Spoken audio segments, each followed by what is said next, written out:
Faith Fulfilled, Book 1, Chapter 20. Monster. How do you know my name? I never told you it.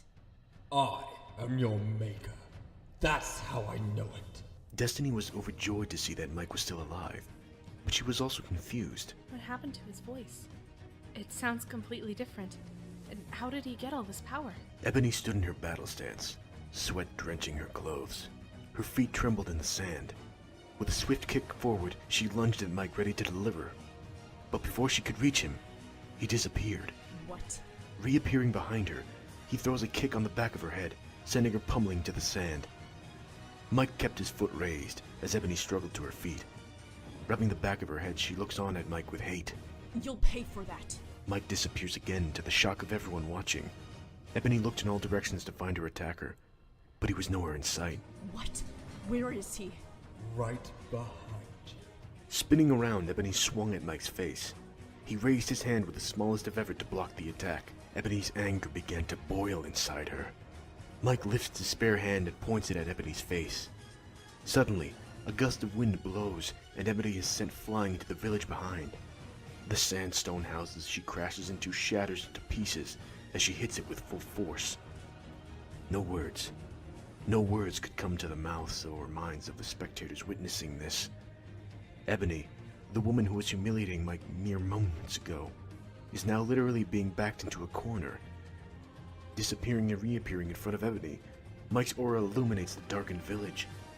Looking down on Ebony, he waits for her to get back to her feet. She grits her teeth and continues to tremble. You feel that? That fear you're experiencing. That's the same feeling all your victims felt before you ended their lives. I'm not scared of you, child. Ebony flies at Mike with her sword in hand. Raising but a finger, he blocks the sword's slash. Under any normal circumstances, his finger would have been chopped right off. But these weren't normal circumstances. And this wasn't a normal fighter. This was Notch. With one finger alone, he stopped her blade. Pulling back, Ebony looked on with absolute horror at the power being demonstrated before her very eyes. She was paralyzed with fear. Continuing to look on at Ebony, Mike said, Every force I create has an echo. Your own bad energy will be your undoing. Opening the palms of his hands, a bright light exits his palms and makes their way towards Ebony. The light strikes her body, leaving massive damage on her. Gliding towards her without moving his feet, he lands 2 swift kicks to her head, each one generating more light energy. Mike swirled his hands around and around, generating a giant dust devil from the sand in the desert. The wind from the sandy tornado was overwhelming.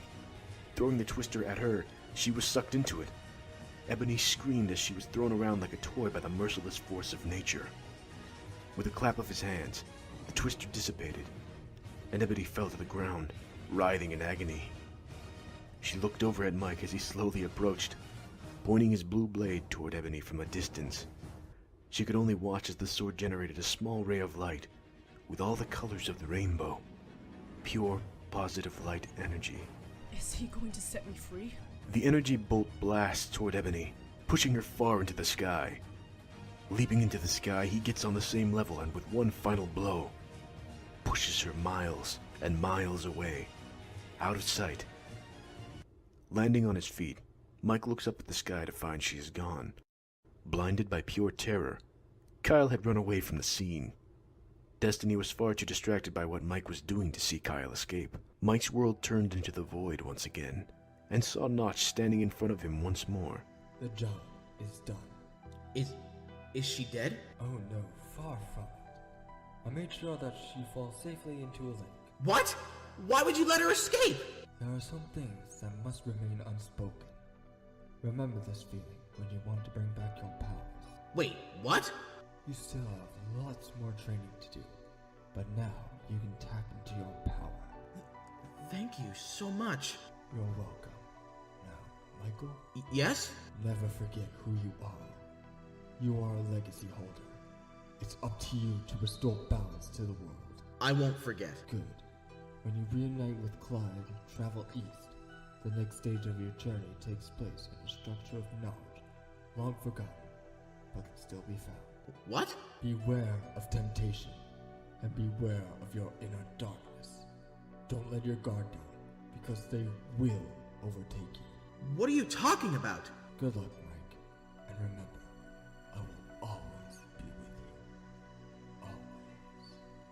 Notch begins to fade. Wait, no! Come back! Notch and the void finally fade away. Watching from a short distance away, Destiny watches as the bright aura disappears from Mike's body, and he collapses onto the ground.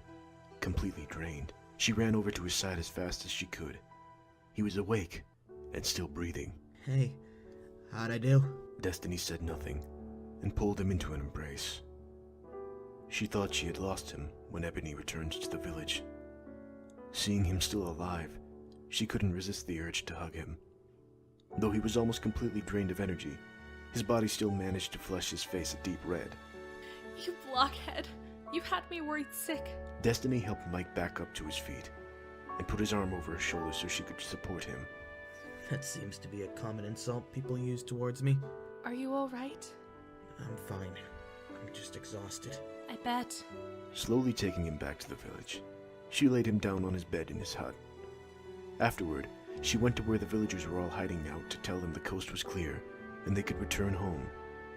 Once she led them all back, she returned to Mike's side. He was out. Out like a light. Days went by, but Destiny never left Mike's side. All that raw power that Notch unleashed took a toll on Mike's body. While it didn't injure him, it did drain him of every last drop of energy. But now that he had his time to rest, he was back to full health again. Thank you, Destiny, for staying here and keeping me company. Destiny nods her head.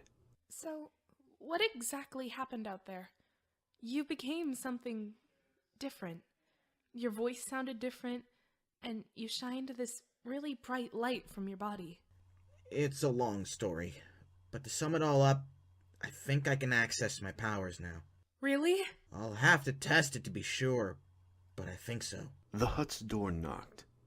Destiny came over to open it, and found an angry villager at the doorstep. You two need to leave. Now. What? Why? You two have caused our village to be attacked! 20 of us were murdered! And it's all your fault. If you and that boyfriend of yours never came, we'd be safe and sound for the rest of eternity! Why, you ungrateful little... If it wasn't for Mike over there, a lot more than just 20 of you would be dead right now. Oh yeah? Well, if it wasn't for him at all, none of us would be dead! How do you know that? You and your people were making so much noise. That's probably what brought them here. Were you not a part of the making of all that noise? Destiny said nothing. That's what I thought. I want you and that monster out of our village, now! Monster? You don't think we saw? He's a legacy holder! He came here just to kill us! When he finished that sentence, the villager was met with a swift slap right across his cheek. Putting a hand on his burning cheek, he glared at her. Behind him stepped forth an iron golem, ready to pummel her. Accepting her defeat, she put her hands down and said, Give us 10 minutes, and we'll leave. That's all I request. The iron golem looked down at the villager, as if he was asking what he should do. The villager sighed. Very well. 10 minutes. If I find you still here, the iron golems will force you out. Closing the door, Destiny looked over at Mike, who was staring at the sandstone floor. Monster. He thought to himself. Don't listen to him, Michael. He doesn't know what he's talking about. Yeah. Let's just get going. We don't have a lot of time. When they made their way out of the hut and through the town, they were met with a small crowd of angry villagers. Through the way out, they called Mike a monster, a demon, a freak, a beast. But through it all, he never stopped looking down. He almost walked into walls a few times, and they only laughed and continued their bombardment of curses. When the onslaught of name-calling and mutters of fear finally stopped, they were several miles away from the village. Destiny had no words to describe the horrid sights that she had just experienced. This man risked his own life to protect them, and in return, they bashed him. Mike predicted that Destiny was going to say something and retorted, I'm fine. Don't worry about me. Let's just head back to Ray and Clyde. Of course I'm gonna be worried. Mike said nothing and continued to move on. Their journey lasted weeks, and Mike barely ever said a word. The trip seemed like forever, but they did finally make it back to Ray's. When Mike got back, Clyde was overjoyed. Hey, you're finally back! Hey, Clyde. How was your training with Ray? It was brutal. Very effective, I must say. He says I've improved greatly in this last month. That's good to hear. So you guys want to see Ray? No. We just got back from a long and hard trip. We need to rest. Oh yeah. Alright then. You coming back to the cabin, Mike? Yeah. Actually, Mike, can I talk to you in private first? Oh, sure. Huh? Oh, I see what's going on here. Gotta have one last smooching session before you get pummeled by Ray. Clyde, I swear to Notch, I will end you. Get out of here, Clyde! Alright. I'll let you lovebirds have your privacy. Clyde then ran before either of them could respond. Ugh, what a nuisance. What's going on? Why did you need to talk? You were so silent on the trip back here. I just want to know if you're alright. I'm fine. A short silence follows. I just want you to know you're not a monster. He looked up at her. They were there looking for me. If I hadn't have been there, the village would have never been attacked. You saved them. You saved all of them, including me. They should have been thanking you. But they were just so ungrateful. You're not a monster, and you never will be. But I didn't save all of them. You saw them digging up the graves for their people. A short silence follows. Middle light snow begins to fall. Just, no matter what happens, I will always be here for you. I promise. You promise? Yes. I remember you telling me when we were talking during that snowstorm in the taiga biome that you honor people who stay true to their word. Well, I promise to always be there for you.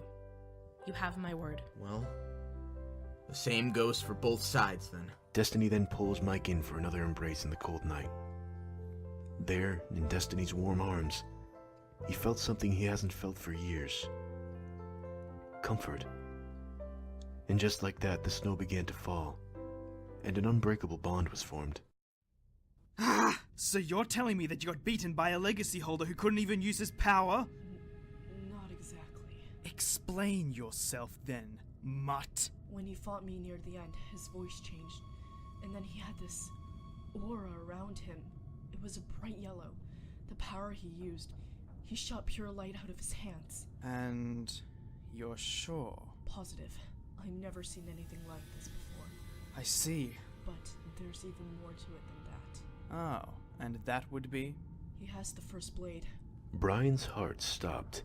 How do you know? When he tapped into his power, the blade glowed blue. Brian walked over to his throne, sitting down and putting his hands on his forehead. Anything else? No, Master. Very well.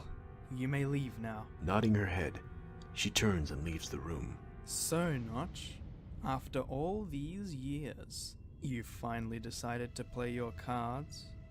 Well, we'll see who has the last card to play once Father is brought back to this realm.